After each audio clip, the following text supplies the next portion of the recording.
Have you ever wondered if the person you're desperately trying to avoid is actually the one you've been searching for all along? I spent 3 years perfecting the art of cold professionalism with my boss, Lila Smith. 3 years of clipped emails, avoided eye contact, and carefully constructed walls between us. What no one at the firm knew was that those walls weren't built from corporate hierarchy, but from the ruins of an engagement ring I once bought her, from late-night conversations about baby names that never came to be, and from a love so fierce it nearly destroyed us both when ambition and family refused to coexist. Then a mountain blizzard trapped us in a single-room cabin with one bed, no power, and nowhere left to hide from the truth. Some fires don't die. They just wait for the right moment to burn you alive. Before we continue, please tell us where in the world you're watching from.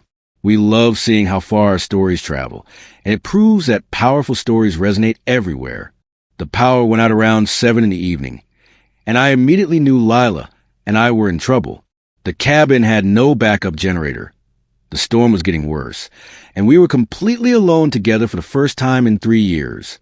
Everyone else from the firm had left early in the day when the weather forecast turned bad, but Lila stayed to finish reviewing some project files, and I stayed because my daughter Maya was with her grandmother for the weekend. It was just our bad luck that we both ended up trapped together. The cabin got cold fast. Within an hour, we could see our breath in the air. Lila tried calling for help, but there was no cell signal. I checked the firewood supply and realized we didn't have much. We were in a bad situation, but the physical danger wasn't what scared me most. What scared me was being alone with Lila after 3 years of carefully avoiding any real conversation. Since she became my boss 3 years ago, we had maintained a strictly professional relationship. We spoke only about work. We never mentioned our past. We pretended we were just colleagues who happened to work in the same building. But the truth was, Lila and I had been engaged 7 years ago. We had planned our entire future together before everything fell apart. The first hour after the power went out, we didn't talk at all. Lila sat on the couch checking her phone repeatedly. I stood by the window, watching the snow pile up. Both of us were avoiding the obvious fact that we were stuck here together with no escape. Then Lila made a mistake. She called me Dino, the nickname she used when we were dating in college. The moment the word left her mouth, she froze. I froze too. That nickname was from our old life, from before everything went wrong. What did you just call me? I asked. Lila looked panicked. She tried to take it back, tried to pretend it didn't happen, but it was too late. 3 years of pretending we were strangers suddenly felt impossible to maintain. I decided to just say it. How long were we going to keep pretending we don't know each other? Lila tried to deny it at first, but I didn't let her. I pointed out all the little things, how she still remembered how I take my coffee, how I noticed she wore the same perfume from college, how we had been acting like strangers when we both knew we had almost gotten married. That's when the argument started. All the things we never said for 3 years came pouring out. Lila reminded me that I had given her an ultimatum 7 years ago. Either start a family immediately or we were done. I reminded her that she had chosen her career over our relationship. She said I had been too pushy, wanted her to get pregnant before she even finished her graduate degree. I said she could have tried to find a compromise instead of just leaving. We went back and forth, bringing up all the old pain. The truth was, we had both been too young and too stubborn. I wanted a family right away, and she wanted to focus on her career. Neither of us was willing to wait for the other. Neither of us was mature enough to find a middle ground. So she left, and I spent years resenting her for it. The argument ended when we both realized how cold the cabin had gotten. We were both shivering badly. The reality of the situation hit us. We needed to stay warm, or we could be in real danger. The bedroom would be easier to heat than the main room, but there was only one bed. We both knew what that meant. The pretending was over. We were going to have to face everything we had been avoiding for 3 years. I gathered all the blankets I could find and piled them on the bed in the bedroom. 4 heavy quilts and 2 sleeping bags laid flat. It still wasn't enough to fight off the cold, but it was better than nothing. Lila stood in the doorway looking at the bed like it was her worst nightmare. I knew what she was thinking because I was thinking the same thing. This wasn't just any bed. It represented all the intimacy we used to share, all the nights we spent together in college planning our future. Sharing this bed meant crossing a line we had been carefully avoiding. I tried to be practical about it. I told her we were adults and we could share a bed without it meaning anything. We just needed to not freeze to death. Lila agreed, though she didn't sound convinced. We both kept all our clothes on, multiple layers for warmth. She took the left side. I took the right. I built a wall of pillows down the middle of the bed to separate us. It felt ridiculous, but it also felt necessary. We lay there in the dark, both completely rigid, both trying not to accidentally touch each other. Then Lila asked about Maya. She asked if my daughter was safe from the storm. I was surprised she even remembered my daughter's name. Then Lila admitted something that shocked me. She had been keeping track of my life all these years. She knew everything about Maya. She knew Maya was 7 years old, in second grade, took ballet and soccer, loved the color purple, and was allergic to strawberries. Lila explained that our mothers were friends and talked regularly. Lila had been asking about me, requesting updates, looking at pictures. She had been following my life from a distance. I was completely stunned. For 3 years, I thought Lila had moved on completely. I thought she didn't care about me at all, but she had been keeping track. She knew about my daughter, knew the details of my life. I asked her why. She said she never stopped caring about me. Just because we weren't together didn't mean she stopped wondering if I was happy. I asked if it bothered her when she found out about Maya. Lila admitted it did hurt because Maya wasn't ours, because that family life was supposed to be ours. But she was also glad I got what I wanted, glad I was happy. I explained that Maya's mother and I weren't together.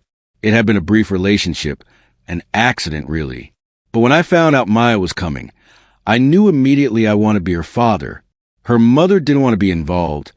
So I had been raising Maya mostly alone with my mother's help.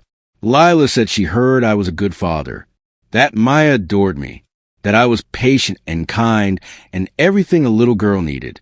Then I asked a question that had been haunting me for years. Did Lila regret choosing her career over us? Lila said she regretted it every day and never at the same time. She regretted losing me, regretted that we couldn't make it work, but she didn't regret her career. She had worked incredibly hard to become the youngest senior partner in the firm's history. She had designed buildings that would last for generations. Her work wasn't just ambition. It was part of who she was. I admitted that I understood that now. Back when we were 23, I thought love should be enough. I thought if she really loved me, she would want what I wanted when I wanted it. But I had been wrong and selfish. We both had different timelines, and neither of us was mature enough to compromise. As we talked, the temperature kept dropping. Even with all the blankets, we were both shivering badly. I said we needed to get closer, that the pillow wall wasn't working. Lila agreed. We removed the pillows between us and moved toward the center of the bed. At first, we just lay side by side, not quite touching. Then I asked Lila to tell me more, and we spent hours talking about everything we had missed in each other's lives. I told her all about Maya, about being terrified to become a father at 25, about Maya's first steps and first words, about the tantrums and sweet moments, about making pancakes shaped like animals for breakfast. Lila told me about her career, the brutal hours, the difficult clients, winning her first major project, the loneliness of success when there's no one to share it with. As we talked, we naturally moved closer together. First our hands touched, then our shoulders. Eventually we ended up holding each other, my arms around her waist, her head on my chest. It was exactly how we used to sleep in college. It felt like coming home, like 7 years had disappeared. And it terrified both of us because we didn't know what it meant. We fell asleep that way, tangled together, the past finally meeting the present in a way we couldn't ignore anymore. Listen, if you're still here, it means you're invested. You want to see what happens next.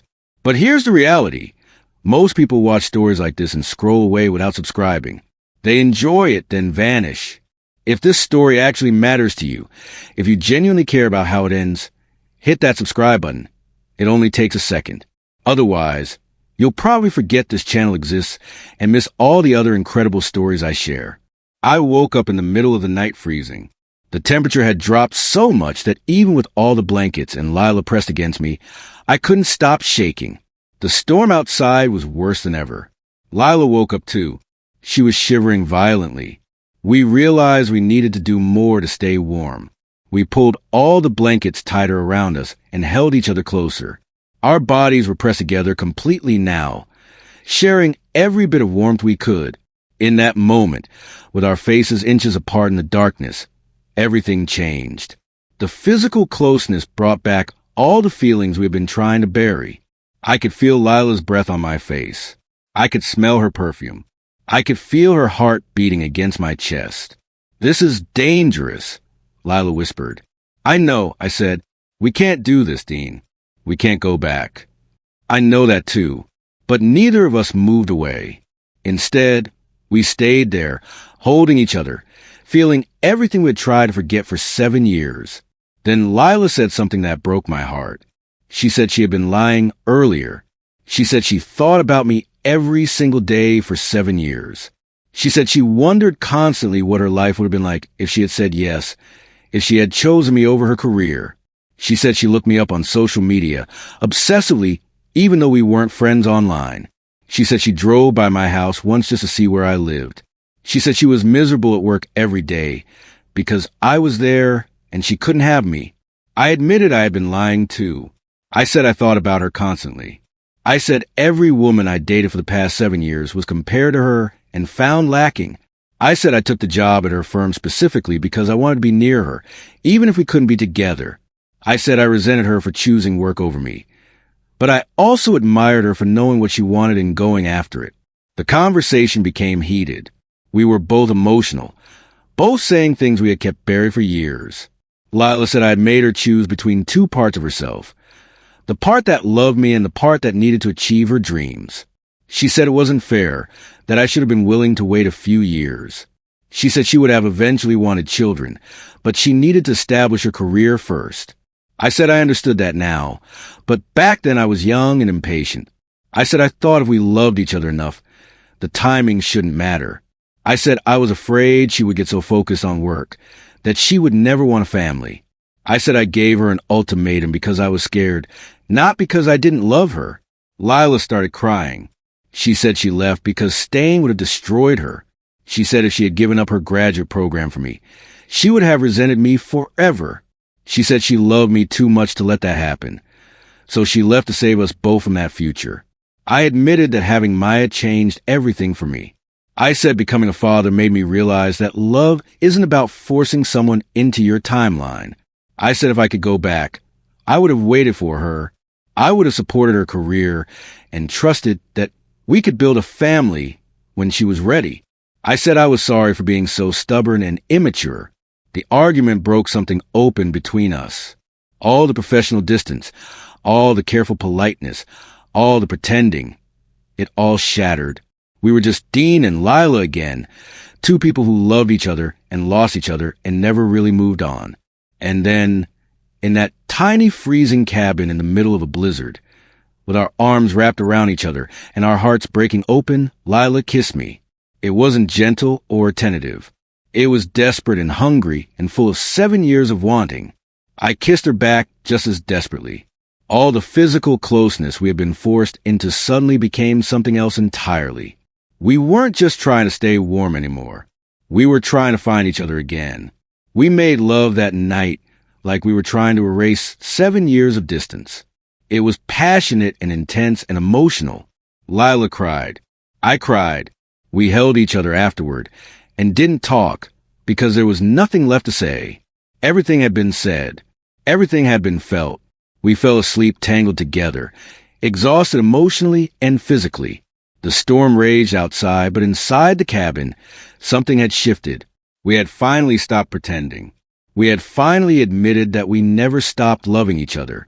What happened next, we would have to figure out in the morning. The morning after the storm, the power came back on. The roads were clear by afternoon. We drove back to the city in silence, both of us uncertain about what the night meant for our future. The next week at work was awkward. We didn't know how to act around each other. We had crossed every professional boundary, and now we had to figure out if we could go back or if we needed to move forward. Lila called me into her office on Friday. She closed the door and said we needed to talk about what happened. I agreed. We sat across from each other, and for the first time in 3 years, we had an honest conversation about what we wanted. Lila said she still loved me. She said she probably never stopped, but she also said she couldn't give up her career. She had worked too hard to get where she was. She asked if I could accept that. I said yes. I said I didn't want her to give up her career. I said I finally understood that her work wasn't competition for me. It was part of who she was. I said if we tried again, it would have to be different from before. It would have to be about compromise and patience and respecting each other's dreams. Lila asked about Maya. She asked if I was ready to bring someone into my daughter's life. She asked if Maya would accept her. I said I didn't know, but I wanted to try. I said Maya deserved to see what a healthy relationship looked like. I said I wanted Maya to see that two people could love each other and support each other's dreams at the same time.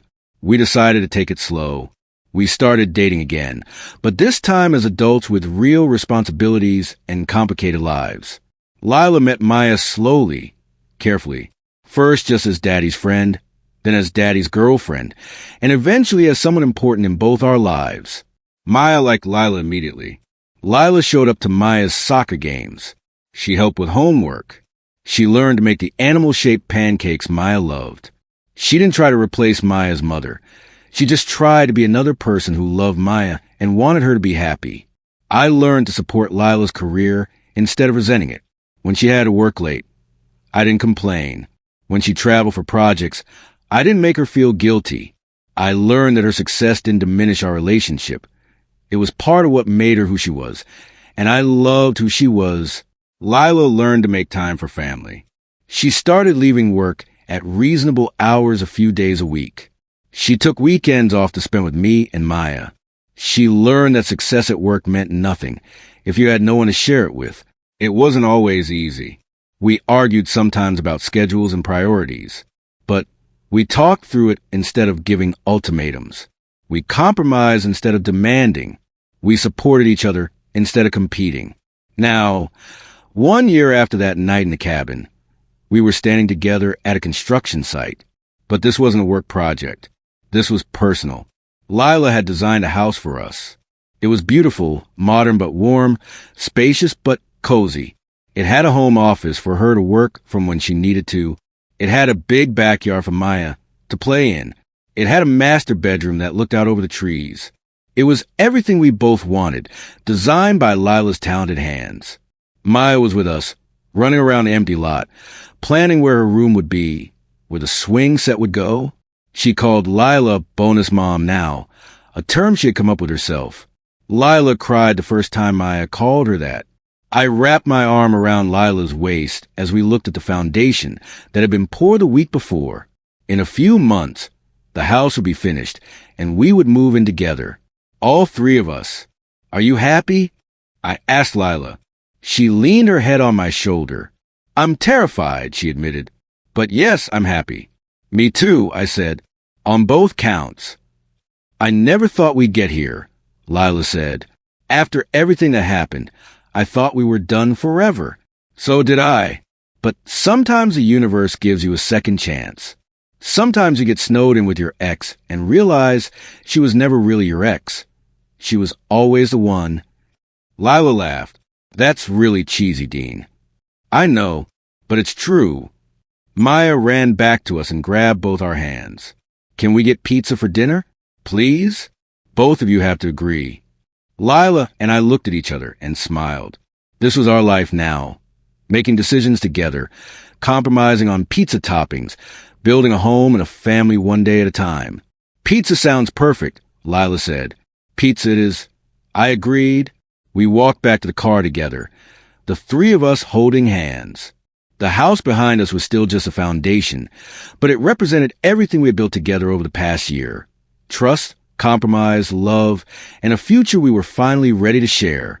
The blizzard had trapped us in a cabin and forced us to face our past. But what we found there wasn't just old pain and regret.